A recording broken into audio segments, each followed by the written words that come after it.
Hello everyone. आज हम बहुत ही इम्पॉर्टेंट टॉपिक, एक ऐसा टॉपिक जो हमेशा कॉन्स्टिट्यूशनल लॉ का एक कोर टॉपिक रहा, डिबेटेबल टॉपिक रहा, हिस्टोरिकल टॉपिक रहा और बहुत कॉन्फ्लिक्ट वाला टॉपिक भी रहा। उस पर बात करेंगे, इमरजेंसी पे। हमारा देश फेडरल है या यूनिटरी, इस पे अपने आप में जो कॉन्स्टिट्यूशनल एक्सपर्ट्स हैं उनमें एक मत नहीं है। केसी वेयर कुछ बोल रहे हैं, डीडी बसु कुछ बोल रहे हैं, लेकिन क्या देश फेडरल है या यूनिटरी, इस बात पे किसी की सहमति नहीं है। असल में हमारे देश का क्वाज़ाई फेडरल स्ट्रक्चर है।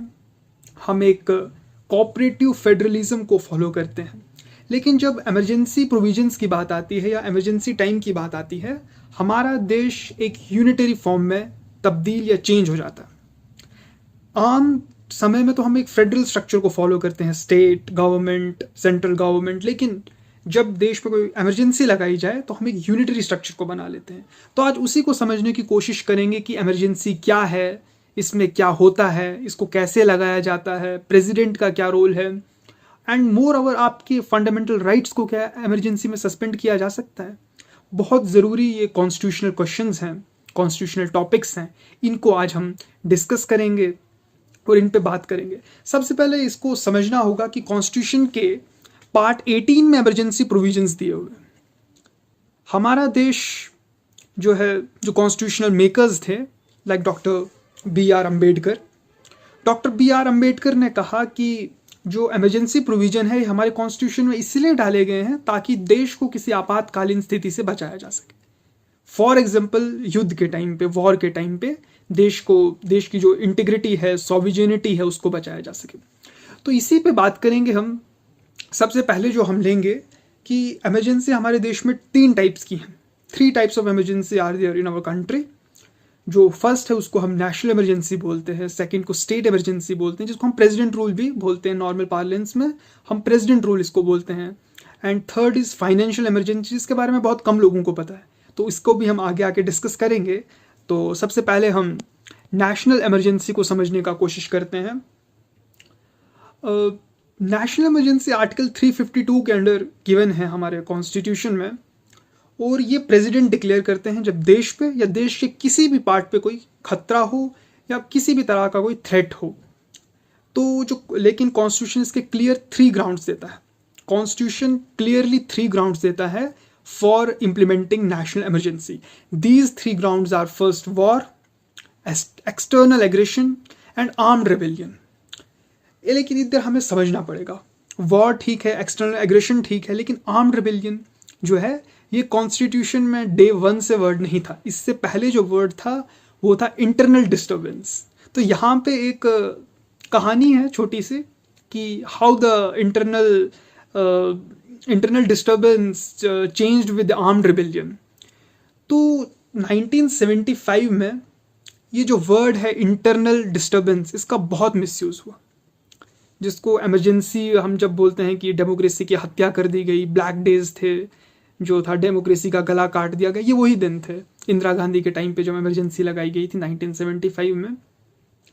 तो जो इंटरनल डिस्टर्बेंस है, इसका इंटरप्रिटेशन बहुत वाइड है as compare to armed rebellion. आप देखें तो आर्म्ड रिबेलियन में सिर्फ आता है फौजी विद्रोह, जब रिबेलियन का स्थिति हो, लेकिन इंटरनल डिस्टर्बेंस में आप किसी भी चीज़ को डाल सकते हो। इसका बहुत बड़ा इंटरप्रिटेशन का स्कोप है। इसीलिए जो 44th कॉन्स्टिट्यूशनल अमेंडमेंट एक्ट 1978 लाया गया, जिसके तहत आर्म्ड रिबेलियन को ऐड किया गया इंटरनल डिस्टर्बेंस की जगह पे। और ये इसीलिए क्या किया गया ताकि हम कॉन्स्टिट्यूशन को कुछ प्रोटेक्ट कर सके, और इमरजेंसी के टाइम पे हम जो है देश में 2 फंडामेंटल राइट हैं जिनको सस्पेंड नहीं कर सकते। First is article 20 and second is article 21। तो आर्टिकल 20 है right to protection against conviction, कि 24 आवर्स के अंदर आपको मजिस्ट्रेट के सामने प्रोड्यूस करना है किसी को भी जो इसको आप अरेस्ट कर रहे हो, ये चीज़ सस्पेंड नहीं हो सकती। And second is right to life and personal liberty, this is your fundamental right and this cannot be suspended even during the national emergency. तो ये बात हमने अभी की नेशनल इमरजेंसी के बारे में। और अब जो सेकंड टाइप का इमरजेंसी है हम उसके बारे में बात करेंगे। जो सेकंड टाइप का इमरजेंसी है उसको हम कहते हैं स्टेट इमरजेंसी या president rule, famously called as president rule. बहुत सारी भाषा में हम इसको मतलब न्यूज़ में एंड सब इसको प्रेसिडेंट रूल के नाम से जाना। क्यों? क्योंकि जो प्रेसिडेंट है वो इसको डिक्लेयर करते हैं on the report of governor.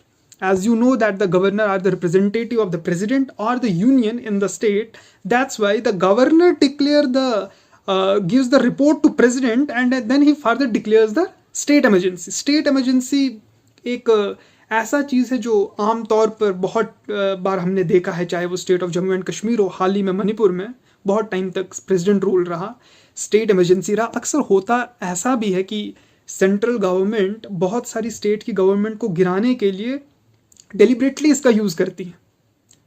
Deliberately state emergency का यूज़ किया जाता है ताकि जो स्टेट की हुकूमत है, स्टेट की गवर्नमेंट है, उसको गिराया जा सके। तो इसके लिए सेंट्रल गवर्नमेंट को मतलब पावर है। तो इस पर कोर्ट का एक जजमेंट है, बहुत इंपॉर्टेंट जजमेंट है, SR Bommai versus union of India 1994 में, जिसने एक चेक एंड बैलेंस लगाया इस पर। SR Bommai versus union of India के जजमेंट में ये निकल के आया कि जो प्रेसिडेंट रूल है उसका जुडिशियल रिव्यू हो सकता है। बहुत इंपॉर्टेंट, जो प्रेसिडेंट रूल है उसका जुडिशियल रिव्यू हम कर सकते हैं, कोर्ट उसका जुडिशियल रिव्यू कर सकते हैं कि स्टेट में सच में ऐसा थ्रेट था, कॉन्स्टिट्यूशनल मशीनरी ब्रेकडाउन हो गई थी या नहीं हो गई थी, और अगर ऐसा नहीं है तो कोर्ट गवर्नमेंट को रिस्टोर कर सकता है, वहाँ पे प्रेसिडेंट रूल को नल एंड वॉइड डिक्लेयर कर सकता है और फिर से स्टेट गवर्नमेंट बहाल की जा सकती है। तो ये अभी तक हमने दो टाइप ऑफ इमरजेंसी समझा, एक नेशनल इमरजेंसी, एक स्टेट इमरजेंसी, और जो थर्ड इमरजेंसी है बहुत कम लोगों को इसके बारे में पता है, दैट इज़ फाइनेंशियल इमरजेंसी। आज तक इंडिया में कभी भी फाइनेंशियल इमरजेंसी नहीं लगाई गई, और इवन 1991 में जब देश में इकोनॉमिक क्राइसिस थे तब भी देश में फाइनेंशियल इमरजेंसी नहीं लगाई गई थी। तब हमने एलपीजी रिफॉर्म लाए और बहुत सारा अपनी इकोनॉमी को खोला, ग्लोबलाइजेशन, लिबरलाइजेशन एंड प्राइवेटाइजेशन, उस चीज़ को लाया, लेकिन फाइनेंशियल इमरजेंसी लगाने की नौबत नहीं आई। तो इसीलिए देश में आज तक कभी फाइनेंशियल इमरजेंसी लगी नहीं। ये आर्टिकल 360 के अंडर, कॉन्स्टिट्यूशन के आर्टिकल 360 के अंडर फाइनेंशियल इमरजेंसी के प्रोविजंस गिवन है।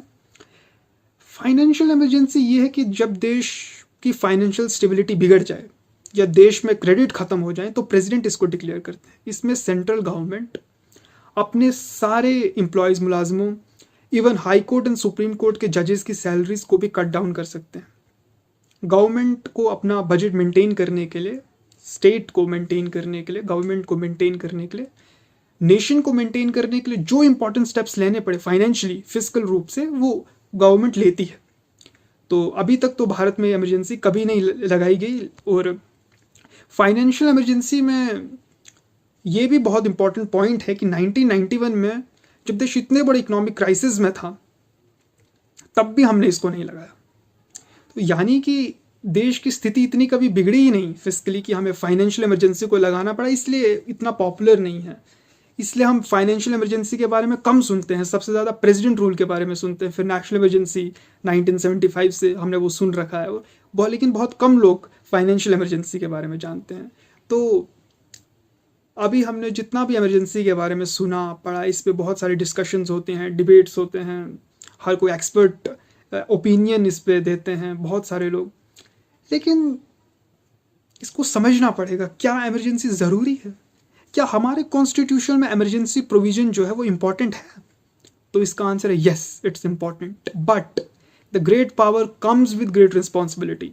अगर हमारे कॉन्स्टिट्यूशन में इमरजेंसी प्रोविजन है तो गवर्नमेंट के पास रिस्पॉन्सिबिलिटी भी है अपने सिटीजन्स को प्रोटेक्ट करने के, जो कुछ बेसिक जो बेयर मिनिमम राइट्स हैं उनको देने के, ह्यूमन राइट्स को देने के, जो right to life and personal liberty, article 21 बहुत इंपॉर्टेंट और सबसे beautiful fundamental right in the constitution, that even during the emergency you can't take someone life and personal liberty unless. लेकिन इसमें एक पार्ट जोड़ा है, अगर आर्टिकल 21 की हम बात करें तो procedure established by law, every citizen has right to life and personal liberty except procedure established by law. जब तक लॉ के जरिए उनका ये छीना ना गया हो तब तक उनके पास ये राइट है।